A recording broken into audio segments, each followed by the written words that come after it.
Alrighty guys, welcome back to another video. So the other day I did pretty unsuccessfully the new MELI on the dogs. It was unsuccessful purely because I wasn't quite 100% aware of the glitch he has where he doesn't help when he stops everyone else from stance cancelling, and I just used the wrong team. So what we're going to do today is I'm actually going to try him on the deer. Now the deer is pretty easy by now, hopefully you guys are all pretty comfortable with it. If you're not, pretty earlier on in the game, and that's totally fine. But I think he's going to make an insane blue unit. So if you guys don't know, you have to follow the color wheel. All I'm going to do is I'm simply just going to I'm going to learn from my past mistakes. I'm just going to swap him out of my usual deer team. So my usual deer team is like I can put Roxy in here sometimes. Sometimes, most of the time, however, my like OG team was King. So I'm just going to swap out MELI for King. Leave Sariel Link on him, and then obviously run Yorm, and then I've got Freya for the strongest red, and then Light Eikthyrnir just for the finger and just the additional damage and bypassing damage cap and stuff like that. Now I was playing with the idea of putting in, like obviously you can put an LR Liz if you want to, right? I don't love doing that because she's only got one attack card. You can also put in like Barn. I was thinking about doing Deanne and LR Liz. The other option is you could always run Red Zeldris as well for the additional demon, because the one problem that I'm going to have with this team is that it's pretty much only his seeds of whatever they're called, end, I think it is, the purple seeds that appear, are only really going to be proc from MELI and Eikthyrnir. Like Freya and Yorm aren't going to proc them, which is going to be a little bit lame, but that's okay. So we're there. We're just going to see how it goes. I think it's been pretty strong. The reason I have King is the shield, so we don't get debuffed, but obviously MELI is going to have the auto debuff cleanse. We're going to have the auto rank up from Yorm, which is all going to be pretty damn awesome. I'm just going to have a quick check of the sound. Yeah, it just seems a little bit loud. I'm just going to push it down just a little bit. So yeah, what we're going to do here is I actually just kind of want to,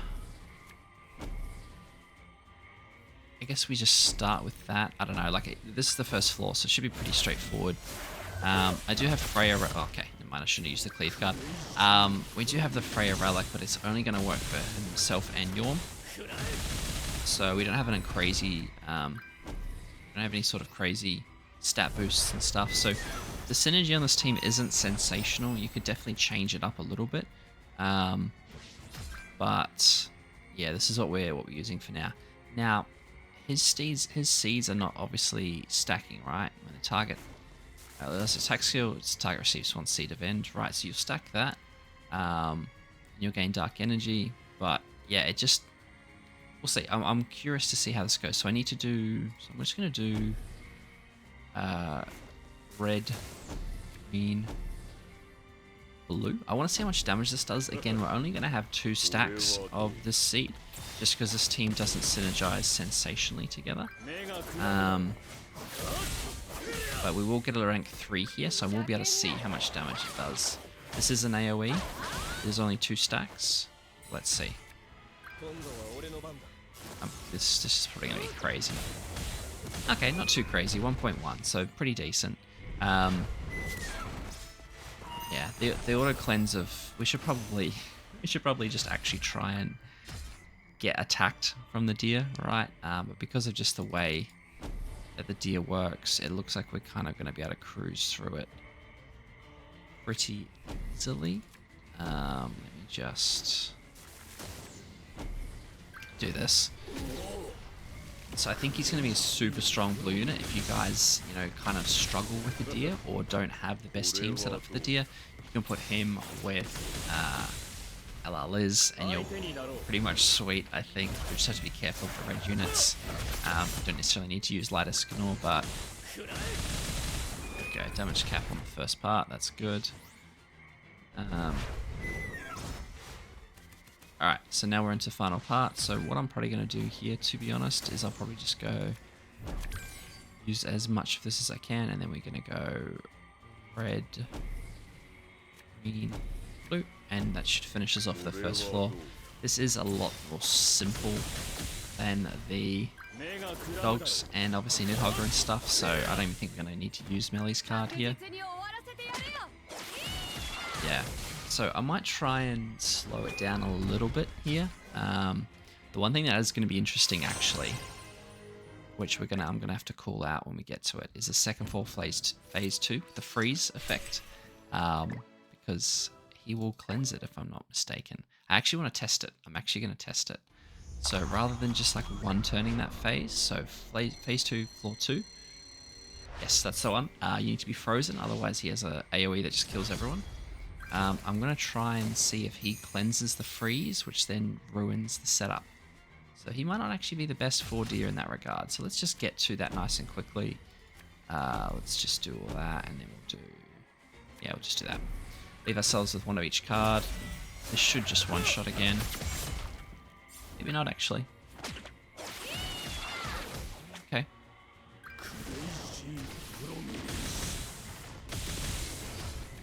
Maybe this might do it, actually. Oh, okay. So, yeah, let's... He actually, like, without them doing damage, you don't get the stacks in the whole... You know, what is it, all creation stack or whatever it is for the damage. So I think in theory, just because of how strong the unit is, it's a good unit to have. But okay, let me do that. I'll just merge that. I'll just push her ult, whatever. That's fine, that'll do. So. Like I said, we're going to actually test. So, this is now phase 2 of floor 2. We're going to test to see if the freeze mechanic works with Meli's auto cleanse of debuffs, right? So, we obviously want to be frozen for the second part of this. But we're going to see if what kind of difference it makes. So, let's do that green, and then we need to do red. I'm just going to throw that out, and then I'll do green again. So I'm curious, because if it does, it actually stuffs up the deer a little bit. You need to be very careful when you do it. I'll get the ultimate out.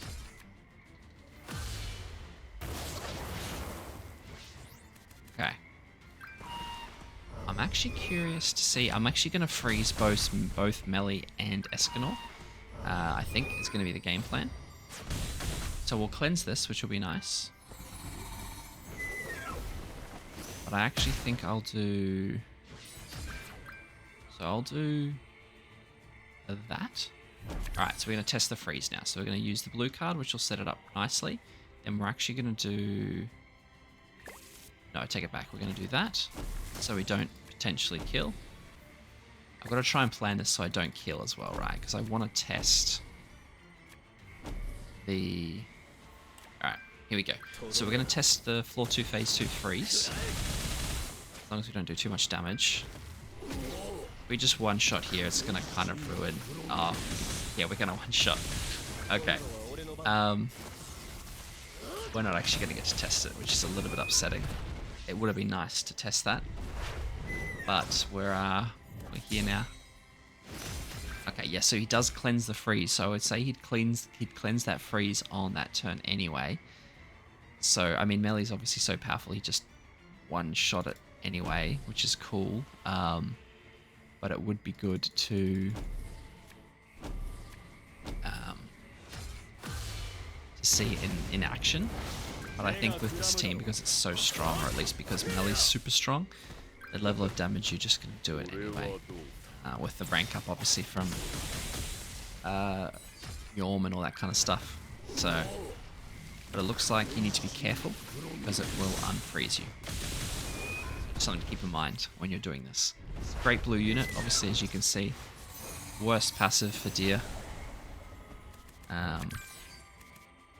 But you don't actually get to use too much of his what should we call it, like ability, right? Let's go. Let's do it this way. Because you're just pretty much one-shotting on the deer. Kind of...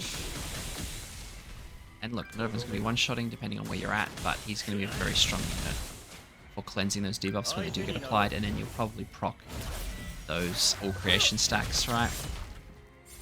Because you're getting debuffed and he'll cleanse it and you'll be good to go. So I think that... Is he my favorite blue unit to use?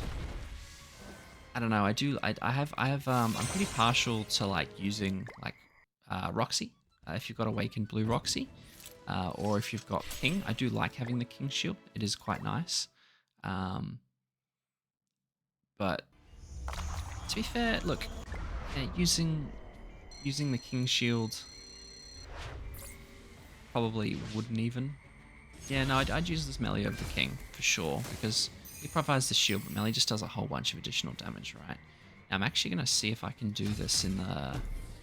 So I think we're tracking quite well in terms of doing this in 14 turns or whatever it is, right? Which is, 4 turns per floor plus the additional 2 that you need to get past the damage cap part. So actually, I think we're going to do it. So definitely a great damage dealer for you. Again, Roxy might be slightly better, just in terms of allowing you to bypass damage caps with Eikthyrnir and Roxy.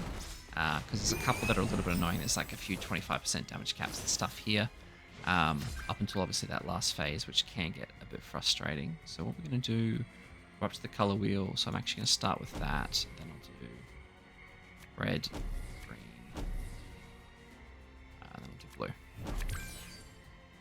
So I'm doing it this way because then I save my seeds. So with this team, you'd have to be a little bit more.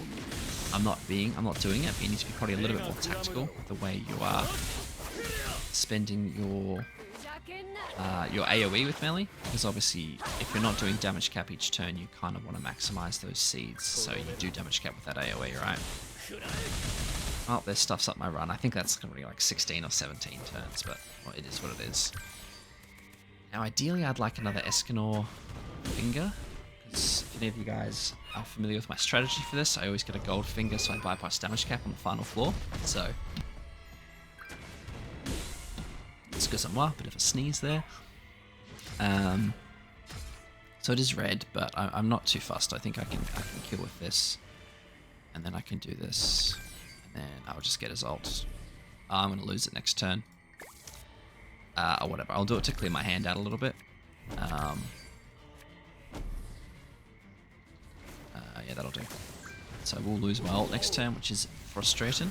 As the one good thing about the King Shield is you can go into the final fight with that King Shield and you'll be able to keep your ultimates because he does have an AoE dissolve, an AoE like take away ult gauge. Okay, so there's the fingers, that's good. So I'm going to do that. I'm going to do that. I'm going to do that, and then I'm going to throw that away. So I've got a blue, a red, and a green, which I need to keep, obviously, for the final phase. Look, I didn't expect him to be bad for this at all, right? Like he's gonna do insane amounts of damage here, or at least damage cap on pretty much every fight. Look, could you change the team out? Maybe put LR Liz in instead of Freya. Might not be a bad call because you'll get more seeds, right? Which will stack more. We're actually gonna take some damage here. Take bugger all damage. Obviously that depends on what ult level your melee is. If it's 3-6, 2-6, 1-6, 6-6, whatever. Mine is 3-6, so mine's okay. Alright, so red, red, green, green. What I actually need to do, oh no, I can do it in the next fight, that's fine. Just going to...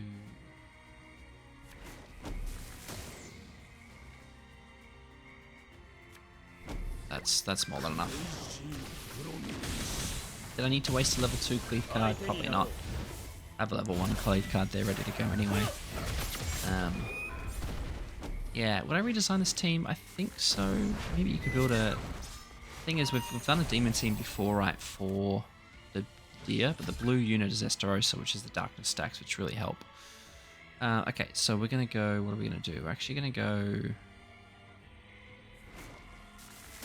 It's a shame we've only got one blue, so we're going to go red.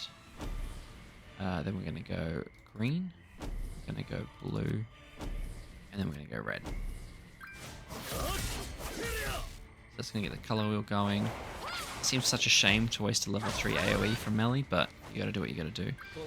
I think the thing with the deer is because there's so many damage caps, you don't really get to see what it's kind of capable of, I guess. Like Like, it just feels like he's there, he does damage cap, that's awesome, but you don't really kind of get to feel the full flavor. Now this is where we have a little bit of a problem, because RNG on the deer, I have not got a single melee card in about 4 turns. So what I'm probably going to do is I'm probably going to do that. I mean, how much is that going to do? At the max, it's going to do to here. So then I might just do that. And then I'll do that. And we'll see if that does enough damage. Probably not, because... Okay, let's see. This is where the Escanor finger is so helpful. There we go, we did it anyway. Okay, so look, that was pretty decent. Like, it was nothing crazy. Like, I don't really see him being, you know, way better than another unit you could pick. You could use, obviously, in terms of the blue slot, you've actually got a few different choices for the deer. You could use Cusack. You could use, I mean, even if you really wanted to, you could use Summon Merlin. Obviously, the debuffs won't work. You can use Estarossa, you can use King, you can use my Roxy, wherever she is, somewhere down there, there she is. So, look, I think he's definitely the best pick, of course, just because of him being the best unit in the game pretty much at the moment. Do I think he's a staple and a necessary for deer? No, I don't think so. But I mean, you know, there's, like I said, probably better teams you can run with them if we filter just by characteristics. 7 Deadly Sins wise, like for other units to use, whether it's green or blue or red, like you could obviously maybe use that Merlin. I probably wouldn't, to be honest. Maybe that Merlin might be a better choice. You could use another blue card, but the thing is, there's not really a decent red unit for humans. Sorry, for Sins, right? It's, you got Deanne, who's good, but then she's got a taunt card on one, and you've got LR Liz as well, which is the same thing. Where is she? She might not even be a Sins. I think she still works as part of the passive though, right? Where is she? Yeah, okay, so it's just goddesses. So yeah, so like I said, I don't think it's... Actually, hold on. I may have... Is it... applicable allies, demons, 7 deadly sins. So I don't know if LR Liz will actually work with that. Interesting. Let's test it. I'm going to test it really quickly. I'm kind of curious. You guys are all probably sitting there going, yeah, Daniel, we know it doesn't work, but I haven't tested it yet. So this will be a did you know or a myth buster for me at least. Does Liz apply the seeds of the end, the purple seeds? That's what I'm going to start calling them. Let's have a look. So let's do... If I do that, and don't care about the rest. Okay, so Liz doesn't apply the purple seeds because she's not technically a 7 deadly sins, or her characteristic isn't 7 deadly sins. So that's a big negative to her as a unit for this at least, or for working with God MELI. Interesting. Alright guys, well I hope you enjoyed that. Let me know some comments down below if you're using different teams. I'm more than happy to hear them, happy to try them. But as always, I'll catch you all in the next one. Thanks for watching.